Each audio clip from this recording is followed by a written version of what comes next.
Olá pessoal, tudo bem com vocês? Pessoal, essa videoaula aqui eu vou fazer para estar corrigindo a avaliação bimestral nossa, né? Então, do nono ano aí. Então vamos lá, a primeira questão fala o seguinte: um terreno triangular tem frentes de 27 metros e 36 metros em duas ruas que formam um ângulo de 90 graus. Quanto mede o terceiro lado desse terreno? Perceba, você tem então, é um terreno triangular com um ângulo de 90 graus, certo? Então você tem um triângulo retângulo, ok? Aonde os dois catetos que formam o ângulo, os dois lados, né, que formam o ângulo de 90 graus, são os catetos 27 e 36. Então, você vai ter pela fórmula de Pitágoras, hipotenusa ao quadrado é igual à soma do quadrado dos catetos. Em outras palavras, você tem x ao quadrado igual a 27 ao quadrado mais 36 ao quadrado. 27 vezes 27, 729. 36 vezes 36, 1296. Soma os dois, vai dar 2025. Tira a raiz quadrada, vai dar 45 metros. Ou seja, o terceiro lado que estava faltando era de 45 metros. A alternativa E era a resposta, ok? Agora, falando da questão 2, era uma questão que eu já tinha passado ela para vocês, já em listas de exercício, e falava o seguinte, né?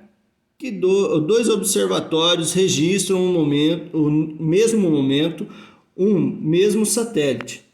Um observando sob um ângulo de 35 graus e o outro a um ângulo de 55 graus.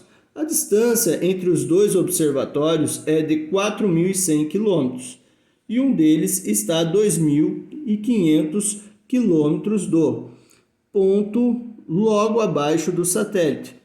Determine a altura em que se encontra esse satélite. Bom, aqui está feito, né, um esqueminha explicando basicamente o que foi falado ali em cima. Os dois observatórios a 4.100 km, um deles está a 2.500 km do ponto que está logo abaixo do satélite.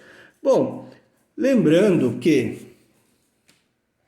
você tem então que a sua hipotenusa é igual à soma da projeção dos dois catetos. Por quê? Quando você traça essa altura aqui, referente à hipotenusa, Nilson, como você sabe que isso é uma hipotenusa?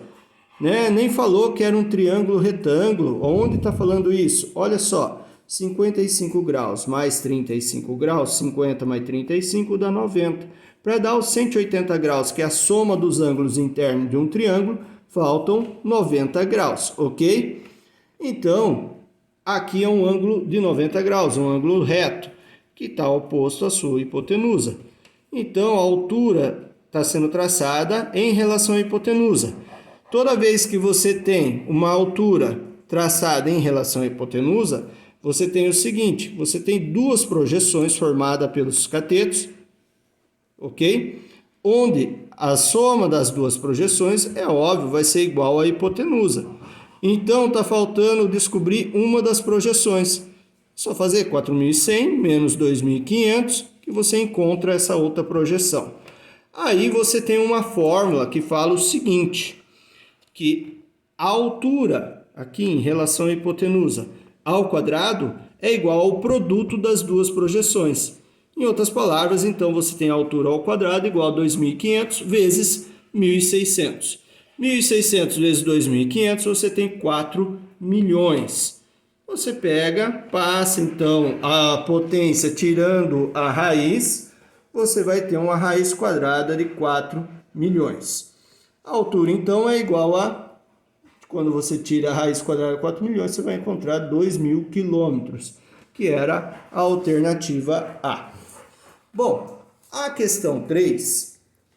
falava o seguinte, também é uma questão que já tinha passado em lista de exercício para vocês, que falava que um triângulo retângulo representado na figura é isósceles, ou seja, se esse triângulo é isósceles, esses dois catetos aqui são iguais, e aqui é a hipotenusa, que por definição, como esse ângulo em 90 graus está sobre a circunferência, isso aqui tem 180 graus, que é o dobro, né? Ou seja, um ângulo sobre a circunferência é metade do valor do arco central.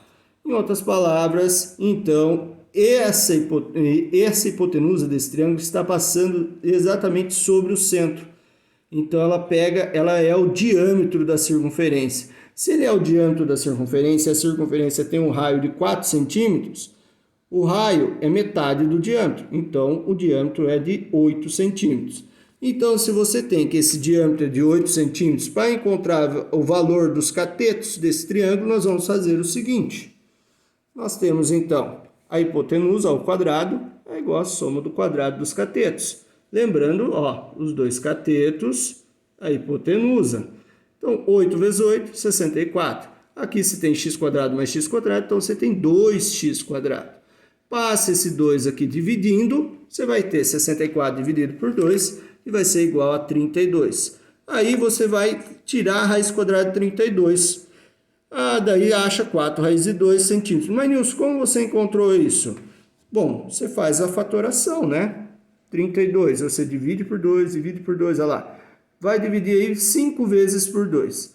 Aí, como é uma raiz quadrada, a cada 2 sai 1 de dentro da raiz. Então, você tem 2 vezes 2, 4 que sai de dentro da raiz e um 2 que se mantém dentro da raiz. Então, 4 raiz de 2 centímetros, que era a alternativa E, a resposta. Agora, a questão 4 falava o seguinte. Um senhor ganha R$ 2.750 por mês. Ele gasta seu salário do seguinte modo: 37% com alimentação, 24% com aluguel e 36% com outras despesas. Qual é o valor mensal que lhe resta? Bom, vamos lá. Lembra que eu comentei com vocês que, como é tudo despesa, essas porcentagens, vocês juntam todas elas em uma só, que fica mais fácil. E como é porcentagem, você quer saber o que resta para ele, então você pega de 100, tira os 97 que encontrou, na hora que somou, 100 menos 97, você vai descobrir que é 3, ou seja, 3%, 3% de R$ 2.750. 3 vezes 2.750, você vai achar 8.250, dividido por 100, é só deslocar a vírgula 2 casinhas, R$ 82,50 era a alternativa B, a resposta. A questão 5 já dizia o seguinte: uma máquina fotográfica custava R$ 500. No Dia dos Pais, numa promoção, foi vendida com um desconto de 10%. E logo depois, em cima do novo preço, grava isso, novo preço, sofreu um aumento de 10%. O seu preço atual em reais é... Bom, vamos lá então. Ela sofreu um desconto de 10%, certo? Desconto de 10%. Então, eu tiro do total 10%. 100 menos 10, 90. 90 vezes 500, olha lá, 90%. Então, 90 vezes 500 vai dar 45 mil, divide por 100, só simplificar, R$ 450. Esse é o novo preço. Perceba que é em cima do novo preço que você coloca o aumento. Não poderia colocar em cima do preço anterior. Então, você vai fazer 100 mais 10, porque é um aumento agora, certo? Vai dar 110%. 110 vezes 450, você vai ter 49.500, dividido por 100, R$ 495. Era a alternativa C. Agora, para a gente fazer o desafio, ele era um pouquinho mais trabalhoso, né? Era uma questão que eu peguei da OBMAP, que dizia o seguinte: o topo de uma escada de 25 metros, guarda isso, a escada tem 25 metros, não muda isso, tá bem? De comprimento, está encostada na parede vertical de um edifício. O pé da escada está a 7 metros de distância da base do edifício, como mostra a figura.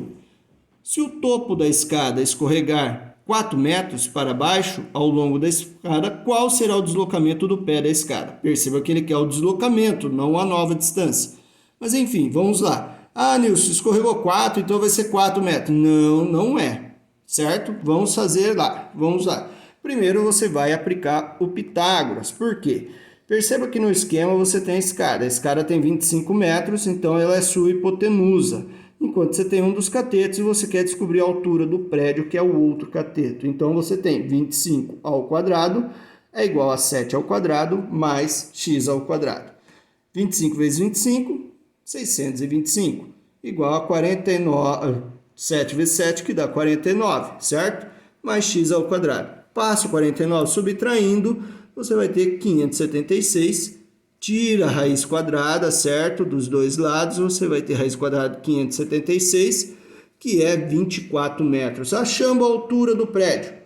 A escada escorrega 4 metros, ok? 4 metros. Então, você tem 24 menos 4, 20 metros é a nova altura. Em cima dessa nova altura, lembrando, a escada não muda, nós vamos descobrir a nova distância do pé da escada até a base do prédio. Então, mesma coisa, 25 vezes 25, 625, 20 vezes 20, 400, 625 menos 400, vou ter 225. Então, essa nova distância da base aí, que é o y ao quadrado, vai ser igual a 225. A raiz quadrada de 225 vai dar 15. 15 é a nova distância, mas não o deslocamento. Então, se ela já tinha 7 metros lá no comecinho, 7 metros, agora então você vai fazer 15 menos 7, que vai dar 8. 8 metros foi o deslocamento, que era a letra B, a resposta.